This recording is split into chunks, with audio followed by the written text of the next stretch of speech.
Our gospel reading for this morning comes from the 17th chapter of Luke. And as we listen to it, it may be helpful to recognize that leprosy in the Bible is not the chronic Hansen's disease that's later famous for leper colonies and that sort of thing. Leprosy in the Bible is a catch-all term that covers any sort of skin disease. Your house and your clothes could catch leprosy in the Bible and had to be declared clean before they were usable again. Listen now for what the Spirit may speak to us through these words today. On the way to Jerusalem, Jesus was going through the region between Samaria and Galilee. As he entered a village, 10 lepers approached him. Keeping their distance, they called out, saying, "Jesus, Master, have mercy on us." When he saw them, he said to them, "Go and show yourselves to the priest." And as they went, they were made clean. Then one of them, when he saw that he was healed, turned back, praising God with a loud voice. He prostrated himself at Jesus' feet and thanked him. And he was a Samaritan. Then Jesus asked, "Were not 10 made clean? But the other 9, where are they? Was none of them found to return and give praise to God except this foreigner?" Then he said to him, "Get up and go on your way. Your faith has made you well." And the word translated "made well" here is more often translated "saved." And it is something quite different from the healing and the making clean that happens to the other 9. The word of the Lord. Thanks be to God. Many of you are aware of the ongoing discussion about whether to start some sort of second worship service here at Falls Church Pres. Any decision is a ways off, and I mention it only because of something I have observed in churches whenever this topic comes up. Very often, the minute the subject is broached, people immediately zero in on style. This congregation really needs a contemporary worship service, some say. The last thing this congregation needs is a contemporary worship service, others say. And the debate over style is engaged.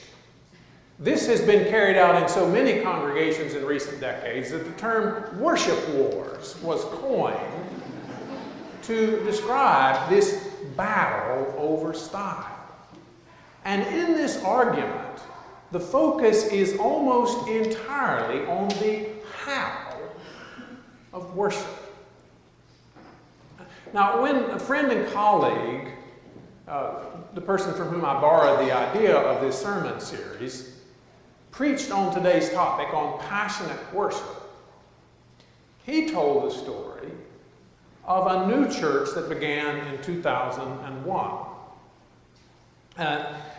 This church had a lot of funding from denominational grants, and it was meeting in an old existing church building, so that cost them almost nothing. And they poured all this money they had into creating an incredible worship experience, one that would rival a rock concert. They had professional grade, high-end, top-of-the-line audio and visual equipment.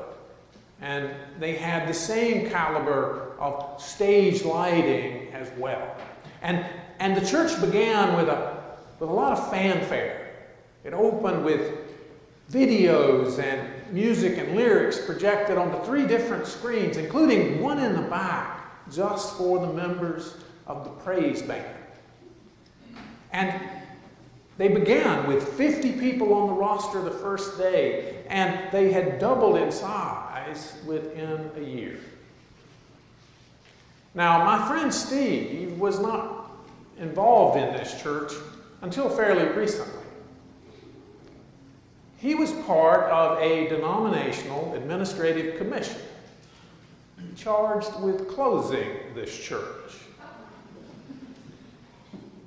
After a final worship service attended by 7 people, my friend and others packed up the remaining bits of all that fancy equipment and put it into storage. Now, there had been no scandal or malfeasance that had torn the place apart. No huge trauma or conflict.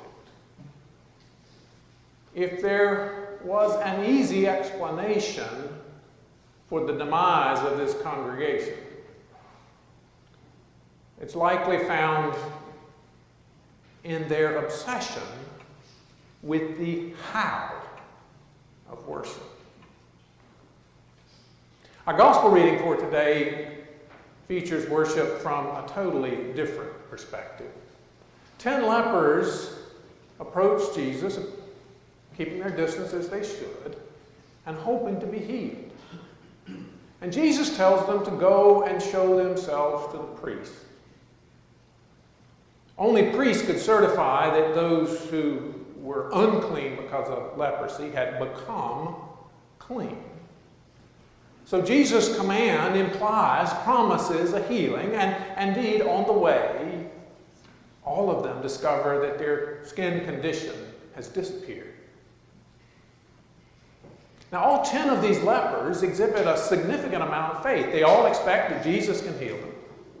They all respond immediately to his command without any hesitation, without any questioning of why they should head to the priest when there's as yet no evidence of healing. But when they are healed, one of them completely forgets about going to the priest and runs back to Jesus, praising God in a loud voice as he goes, worshiping as he goes. And he throws himself at Jesus' feet, thanking him, worshiping him. Some of you may recall the old Wayne's World skits from Saturday Night Live that later were made into feature films.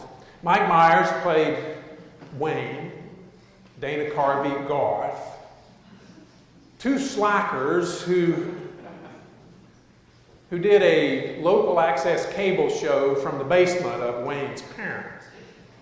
And when they would encounter a rock star they idolized, they would fall down and repeatedly go, "We're not worthy, we're not worthy."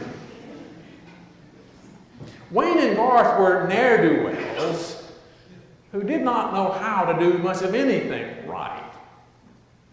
And so this worship of those they idolized looked a little ridiculous.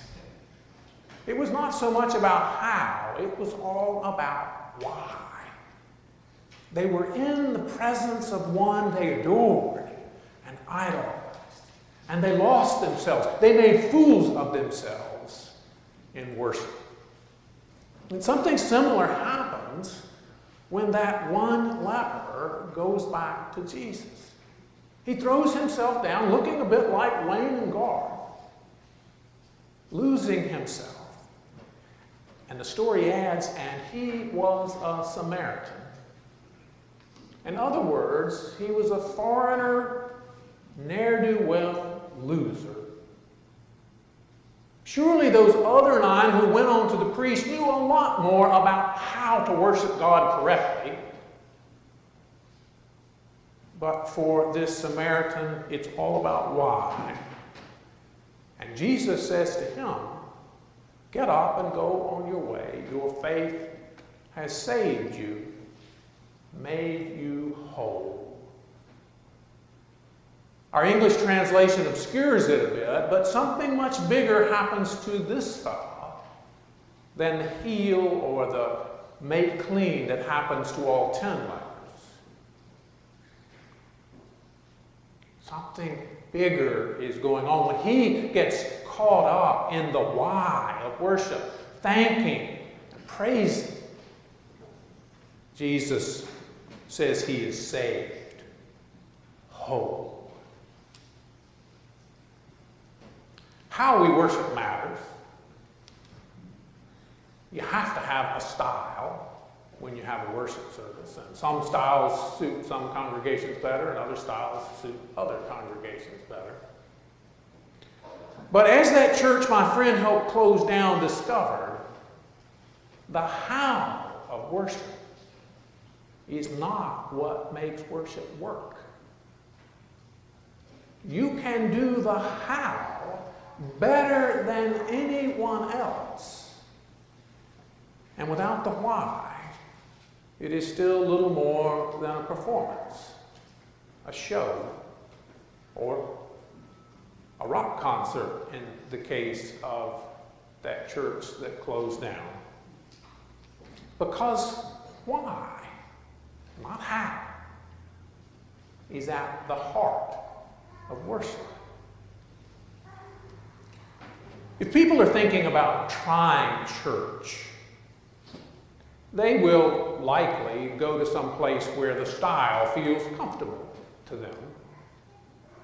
But it's not the style that changes people's lives, that makes a difference in people's lives. It is the why. When people experience the presence and the love of the living God so that it inspires them to offer themselves in praise and worship and self-giving, transformation becomes possible. And even those who do not understand the how of worship can sense the why. They may not be able to articulate it or name it, but they recognize that the people in the pews are not simply at a show or a performance or a concert, but they are offering themselves in worship to God, in worship that is full of heart, in passionate worship. And when passionate worship combines with radical hospitality, the topic of last week's sermon, where people fall over themselves reaching out and inviting and welcoming, acting as hosts who see strangers and guests as those with needs more important than their own. When that happens, something amazing and magnetic begins to come to life. Christ is truly present. His love is truly shared. And new life saved and made whole, is truly possible. Thanks be to God.